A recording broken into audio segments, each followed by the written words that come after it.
प्रिय विद्यार्थियों, हम मध्यकालीन भारत का इतिहास पढ़ रहे हैं और हमने देखा कि भारत में दिल्ली सल्तनत की स्थापना हो चुकी है। मोहम्मद गोरी ने दिल्ली सल्तनत की बुनियाद का पत्थर रखा। कुतुबुद्दीन ऐबक ने उस बुनियाद को भरा और इल्तुतमिश ने उस पर इमारत खड़ी की।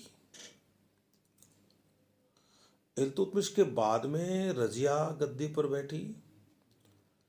रजिया के बाद में दो सुल्तान हुए, बहराम शाह और अलाउद्दीन मसूद शाह। अलाउद्दीन मसूद शाह के बाद में गद्दी पर बैठा था नासिरुद्दीन महमूद। पिछले अंक में अपन नासिरुद्दीन महमूद तक आ गए थे और हमने कुछ बातें नासिरुद्दीन महमूद की कर ली थी। एक बात पूरी तरह से स्पष्ट हो गई थी कि यदि इल्तुतमिश के 1211 से लेकर 1236 ईस्वी के काल को छोड़ दें तो जो भी सुल्तान रहा वह सरदारों के हाथों की कठपुतली बन के रहा। रजिया भी इसका अपवाद नहीं है। इल्तुतमिश ने अपनी चतुराई से संतुलन बना के रखा, लेकिन रजिया के पहले रुकनुद्दीन को गद्दी पर बिठा देना, फिर रजिया को बिठा देना, रजिया के विकल्प के रूप में बहराम शाह को बिठा देना, बहराम शाह के बाद में अलाउद्दीन मसूद शाह को बिठा देना,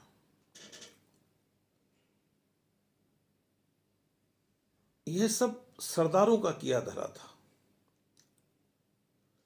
इल्तुतमिश को भी सरदारों ने ही गद्दी पर बिठाया था, बदायूं से बुलाकर। अनेक सरदार आए और गए। एक सरदार ऐसा था जो इल्तुतमिश के समय से ही प्रभावी था, लेकिन उसने अपने प्रभावी होने का कभी दिखावा नहीं किया। वह अपनी शक्ति बढ़ाता रहा धीरे धीरे। और जब अलाउद्दीन मसूद शाह को गद्दे पर बिठाने का समय आया तो उसने अपने आप को थोड़ा सक्रिय किया और अलाउद्दीन मसूद शाह के बाद जब नासिरुद्दीन महमूद गद्दी पर बैठा तो बलबन पूरी तरह से रंगमंच पर आ गया। नासिरुद्दीन महमूद के नायबे ममालिकत के रूप में, या इसको नायबे मामलिकत बोल सकते हैं, नायबे मामलिकत के रूप में उसने अपनी श्रेष्ठता दूसरे सरदारों पर सिद्ध कर दी और दूसरे सरदारों ने उसे समकक्षों में प्रथम मान लिया। यही कारण था कि जहां आराम शाह का, रुकनुद्दीन फिरोज का, बहराम शाह का या अलाउद्दीन मसूद शाह का कार्यकाल बहुत थोड़ा रहा और नासिरुद्दीन महमूद ने लगभग 20 वर्ष तक सुल्तान की गद्दी का उपभोग किया। तो ये जो बलबन है, यह व्यक्ति नासिरुद्दीन महमूद के समय उभर कर आता है और वह लंबे समय तक उसका एक तरह से यह कहना चाहिए कि प्रधानमंत्री रहा।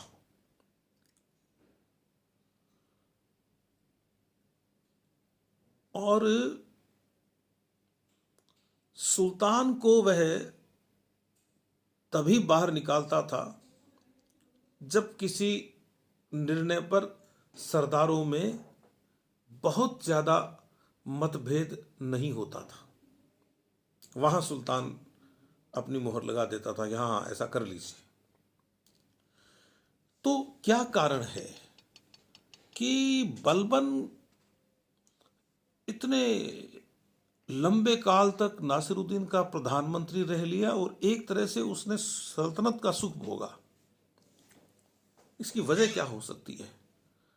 क्योंकि सरदारों के बीच के संघर्ष को टाला नहीं जा सकता था उन दिनों। नासिरुद्दीन भी इतने लंबे समय तक शासन कर नहीं सकता था, लेकिन यह बलबन की चतुराई थी कि उसने सरदारों के बीच में संतुलन बनाए रखा और स्वयं केंद्र में रहा। नासिरुद्दीन महमूद के बारे में कह चुका हूं कि यह इल्तुतमिश का पोता था। इल्तुतमिश के बेटे का नाम भी नासिरुद्दीन महमूद था, जो मारा गया था, और जिसे वह उत्तराधिकारी बनाना चाहता था। बाद में उसने रजिया को उत्तराधिकारी घोषित किया। तो नासिरुद्दीन के मरने के थोड़े दिन बाद ही इसका जन्म हुआ था। नासिरुद्दीन महमूद का पुत्र था ये। तो बलबन ने इसको अपने बेटे का नाम ही दिया, बेटे की तरह ही पाला, और कहा भी सबसे यही कि भाई इसे मेरा बेटा कहा करो। ये बातें मैं कर चुका हूं। आगे की बात यह है कि इस बलबन ने न केवल नासिरुद्दीन महमूद को बल्कि सल्तनत को भी बहुत सारे संकटों से बचाया, और खुद को भी मजबूत बनाया। उसने मेवातियों से दिल्ली को सुरक्षित किया। उसने हिंदू सरदारों से भी मुकाबला किया, और उसने उन विद्रोहियों से भी मुकाबला किया जो नासिरुद्दीन महमूद को पसंद नहीं करते थे या वे अपनी प्रभुसत्ता चाहते थे।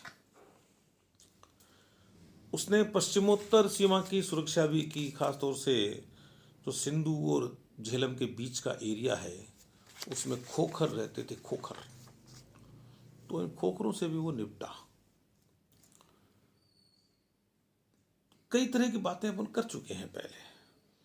दोआब और कटेहर में भी जो हिंदू शासन था उससे उसने टक्कर ली। राजपूताना में भी उसने कोशिश की, गोहिल वंशियों से वह सावधान था।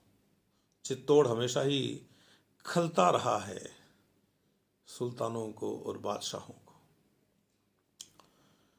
बलबन ने 1248, 1254, 1258 में रणथंभौर पर भी हमले किए। बुंदेलखंड में चंदेलों की शक्ति बढ़ी हुई थी। वे उत्तर में, वे अपनी सीमा के उत्तर में यमुना के तट तक आ गए थे।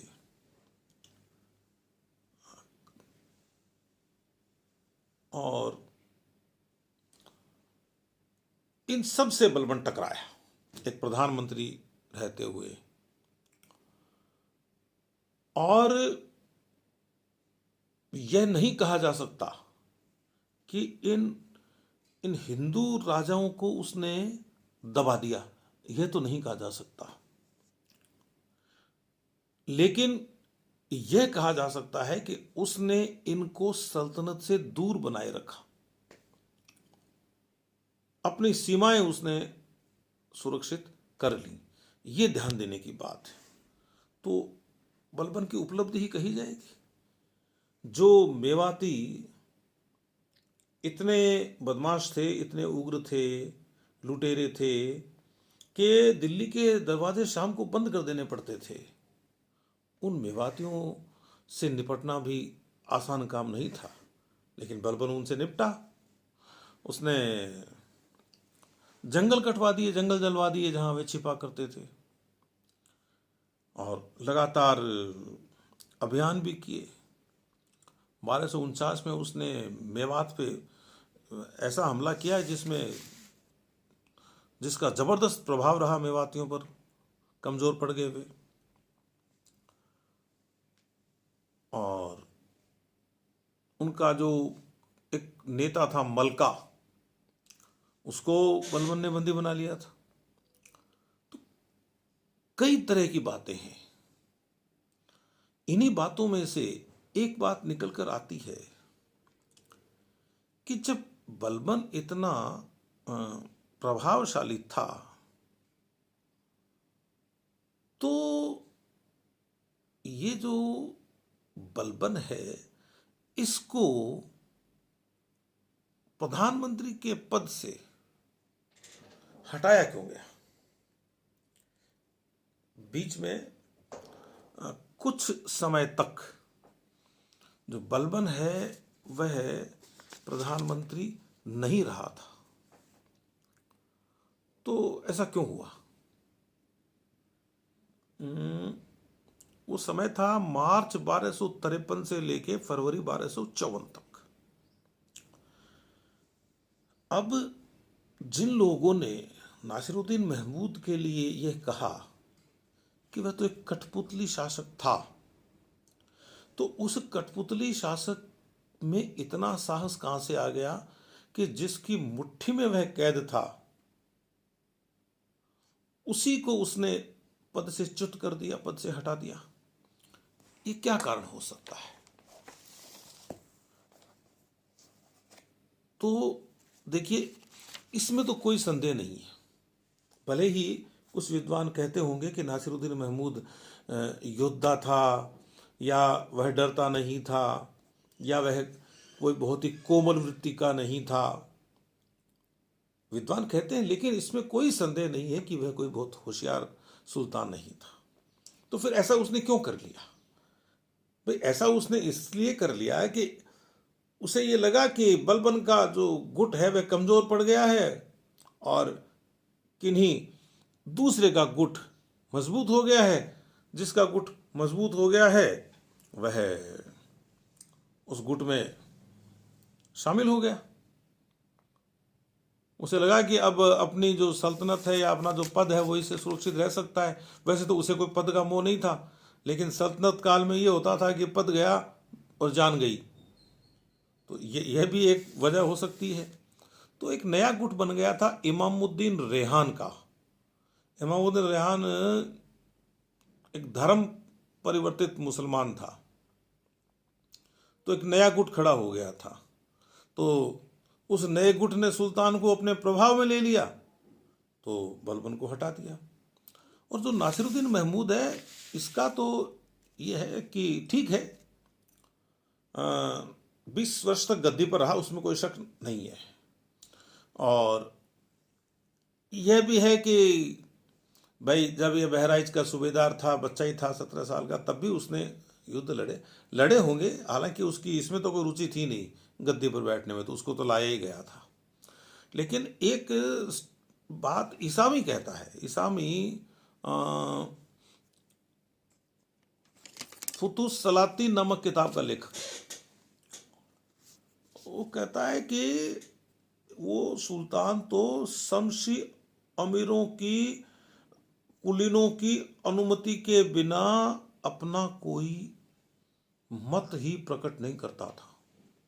शमशी कुलीन, शमशी अमीर या शमशी सरदार का मतलब वे सरदार जो शमशुद्दीन इल्तुतमिश के जमाने के सरदार थे, या उन सरदारों के साथ वाले सरदार थे, यानी जो शमशुद्दीन इल्तुतमिश के वंश को ही महत्व देते थे, ये समझ लीजिए आप सरल शब्दों में। तो यह इल्तुतमिश का वंशज ही तो था, तो इस नाते इसको मौका दिया उन्होंने। तो वो जो कहते थे ना, वही काम करता था। यहां तक लिख रहा है कि उसने तो, वो फुतुस सलातीन में लिख रहा है इसामी, कि उसने तो अपनी मर्जी से कभी अपना हाथ पैर ही नहीं हिलाया। बिना उनकी जानकारी के वह न तो पानी पीता था और नहीं वो सोने जाता था। और इसामी ने साफ लिखा है कि यह सारे जो काम है कि सुल्तान अपनी मर्जी से कुछ नहीं कर पाए, ये सब बलबन की वजह से था। वह सुल्तान को महल के अंदर रखता था, उसकी सेवा करता था, और उसकी तरफ से बलबन का एक नाम आपको उलूग खां भी मिलेगा, जो उपाधि उसने ली थी जब वह नायब मालिकत बना था। तो शासन एक तरह से उलूग खां का ही चलता था। यह भी लिखा मिलता है किताबों में कि जो नासिरुद्दीन महमूद है वह बड़ा नियम कायदों से चलने वाला आदमी था, सच्चा मुसलमान था। उनका कहना यह है कि उसने नियमानुसार 4 से अधिक पत्नियां नहीं रखी, 4 से अधिक बीवियां नहीं रखी, और उसके अलावा भी जिन रास्तों से स्त्रियों को रखा जा सकता था उन रास्तों पर भी नहीं गया। वह तो बहुत अच्छा लेखक था, सुलेखक था। हैंड राइटिंग उसकी, हस्तलिपि उसकी, हस्तलेख उसका बहुत अच्छा था। तो वह तो कुरान की प्रतियां करता रहता था बैठा बैठा, और उनको बेचता था, और उनको बेचने से अपना जीवन यापन करता था। यह बात आगे जाके मुगल काल में भी एक बादशाह के लिए कही गई थी। उसका जब जिक्र रहेगा तब बताएंगे। तो भले ही वो चाहे कुरान की प्रतियां करे या टोपियां सिए, बात एक ही है, मतलब मेहनत से खाना, अपनी मेहनत से। तो जब सुल्तान किसी पवित्र ग्रंथ की नकल करेगा तो उसको खरीदने वाले भी ऊंची कीमत दे देंगे। तो उसका खर्चा, वो पैसा शायद उसके कहीं निजी खाते में जमा हो जाता होगा, और यह हिसाब निकाल लिया जाता होगा इतना खर्चा इसके खाने पीने में होता है, वो खर्चा इसने इससे किया है। अब ऐसे आदमी से फिर क्या उम्मीद की जा सकती है कि वह कोई लड़ाइयाँ लड़ेगा या कोई सल्तनत खड़ी करेगा, क्योंकि समय नहीं मिलता ना। जो पराक्रमी सुल्तान होते हैं उनको समय मिलता ही नहीं है, समय मिला ही नहीं। आप देख लीजिए भाई, इनका बहुत सारा समय तो घोड़ों पर निकल जाता था। आज यहां लड़ाई, कल वहां लड़ाई, परसों वहां लड़ाई। तो ये जो बलबन है ये नासिरुद्दीन का मंत्री था। अपनी बेटी की शादी भी उसने कर दी थी उससे। और अब यह सही है कि बलबन ने एक संतुलन बिठा लिया था, लेकिन सरदार उससे नाराज थे। उसकी वजह थी, वजह यह थी कि उसने अपने अपने लोगों को बड़े बड़े पद दे दिए शुरू में ही। उसका छोटा भाई था किशलू खां, उसको अमीर हाजिब बना रखा था, बाद में उसको नागौर दे दिया गया। उसका एक चचेरा भाई शेर खां सुकर था, उसको लाहौर और बठिंडा दे दिया। इस तरह से, हालांकि ये किशलू खां आगे जाके परेशान करेगा बलबन को। भाई ये होता है, सरदार जिसके सहारे से ऊपर चढ़ते हैं ना उसी के विरोध में खड़े हो जाते हैं। जिस सीढ़ी से चढ़ना उसी सीढ़ी को गिरा देना, यह राजनीति का नियम सा ही है। राजनीति में ऐसा ही होता है, और हम तो लोकतांत्रिक युग में भी ऐसे कई उदाहरण देख लेते हैं। खैर, तो बलबन ने बड़ी कठोरता से शासन किया, ये समझ लीजिए आप। और अनेक असंतुष्ट सरदारों को दबाने का काम उसने किया। एक बार तो वह ये समझ लीजिए कि दिल्ली घिर ही गई थी विद्रोहियों से, लेकिन उसने दिल्ली को बचा लिया। एक जो प्रमुख बात है वह यह है, जहां अपन थे और जिसकी बात कर रहे थे, कि बलबन को फिर हटा क्यों दिया गया। तो मैंने कारण बता दिया कि जब संतुलन बिगड़ गया, बलबन के पक्ष का नहीं रहा संतुलन, जो तुला का जो पलड़ा है वो बलबन की तरफ झुका हुआ नहीं रहा तो सुल्तान ने अपना निर्णय बदल दिया, उसने हटा दिया उसको। तो ये जो नाम लिया था मैंने इमामुद्दीन रेहान, इसके साथ हो गए कुतलुक खां, किशलुक खां, अरसल खां, जो कभी बलबन के साथ थे वे भी उधर हो गए। और लोगों ने सुल्तान के कान भरने शुरू कर दिए कि साहब ये बलबन है, ये तो खुद ही खुद का काम आगे बढ़ा रहा है, कहीं ऐसा नहीं हो कि आपको खतरा हो जाए इससे। तो सुल्तान के ये बात बैठ गई दिमाग में कि इसको कुछ करना पड़ेगा। करना यही था कि उसको हटा दिया। हालांकि इन सरदारों ने बलबन की हत्या करने की कोशिश भी की थी, लेकिन वह बच गया। बलबन ने उस समय कुछ नहीं कहा, हट ही गया। और बलबन की जगह ली थी इमामुद्दीन रेहान ने। और बलबन को कहा कि भाई आपकी जो जागीर है शिवालिक की पहाड़ियों में, उधर चले जाइए, हाँसी चले जाइए, यहाँ आपको नहीं रहना है। वजीर का जो पद है वह महमूद निज़ाम जुनैदी को दे दिया गया। किशलू खां को नगर का कोषाध्यक्ष बना दिया गया। जो मिन्हास, जिक्र करता ही रहता हूँ मैं मिन्हास का, लेखक, तो मिन्हास काजी था दिल्ली का, उसको काजी के पद से हटा दिया गया। रेहान के पक्ष में जो लोग थे ना, जो सरदार थे, वे सरदार तुर्क सरदार नहीं थे। वह तो धर्म परिवर्तित था, वो तो यहीं का था। और जो तुर्क सरदार थे, ये अपना जो मूल स्थान है वह भारत से बाहर मानते थे। तो उसका ये था कि बाहर वालों को क्यों मौका मिले जब हम हैं तो उसने इन सब को एक तरफ करना शुरू कर दिया। और इसका परिणाम यह हुआ कि रेहान के शत्रुओं की संख्या बढ़ने लगी। मालिकों और सरदारों ने, मालिकों और सरदारों के बीच में अनबन हो गई। मालिकों क्यों बोल रहा हूं, एक तो मालिक रेहान और एक मालिक सुल्तान। विभिन्न जो मलिक थे, सरदार थे, अमीर थे, उन्होंने असहयोग करना शुरू कर दिया, कर भेजना बंद कर दिया। तो बलबन अपनी व्यवस्था में लगा हुआ था, उसकी बात बताएंगे आगे। तो ये भाई साहब इसको भी हटाया जाए, रेहान काम का आदमी नहीं है, तो किसको बनाया जाए, इसको हटाया जाए। तो उनके ध्यान में बलबन ही आया। सुल्तान के भी समझ में आने लगा कि गलती हो गई है। तो जो जैसे कड़ा मानिकपुर है, अवध है, तिरहुत है, बदायूं है, तबर हिंद है, समाना, सुन्नम, कुहराम,